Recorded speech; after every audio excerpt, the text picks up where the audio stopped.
Hello guys and welcome to the channel. Today we show you how you can forward a Google Meet invite from the Google Calendar.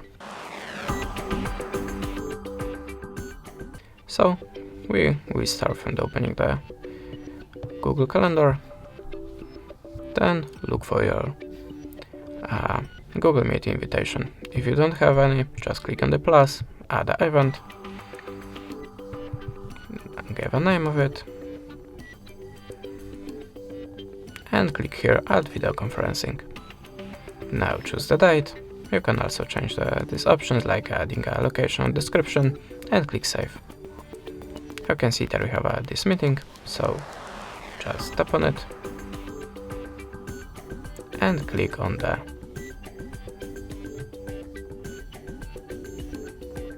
Add People. Now just send the invitation, click Done, and that's it. Thanks for the watching, leave us a subscribe or a comment, and goodbye.